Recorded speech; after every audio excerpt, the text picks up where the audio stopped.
Cincinnati Mayor Aftab Pureval heads to the White House, where he will discuss efforts to combat gun violence. WCPO 9 News reporter Allie Kramer joins us live from police headquarters in the West End with a look at how today's visit could impact safety in our city. Allie.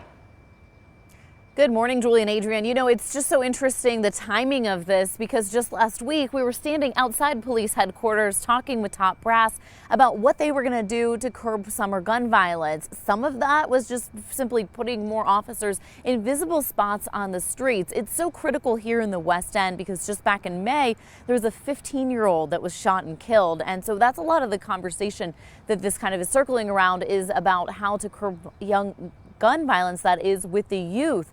Now, of course, Mayor Pureval headed to Washington, D.C. today to sort of celebrate the passage of what's being called Bipartisan Safer Communities Act, this new gun legislation.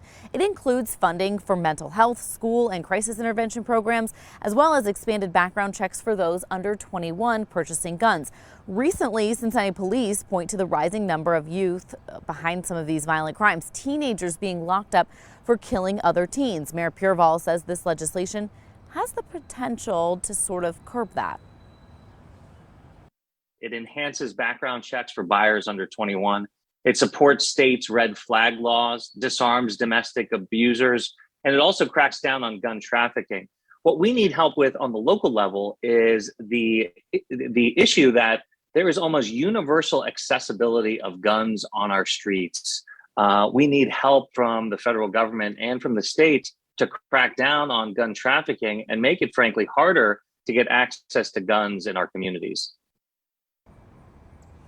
You know, Mitch Morris from Cincinnati Works is also going, and if you don't know Mitch, he has been really instrumental in kind of getting out in the community. He goes to many of these crime scenes. I frequently see him there when we are covering these stories, and he's talking to people and he's handing out flyers and he's saying, here, you know, if you've seen something, here's why it's important to come forward and call. So he's really an advocate in our community, and so he'll also be in Washington, and it'll be really interesting to talk to him when he's there, and of course when he gets back, to see, you know, how he thinks that this might really help things as far as that kind of community side of things go.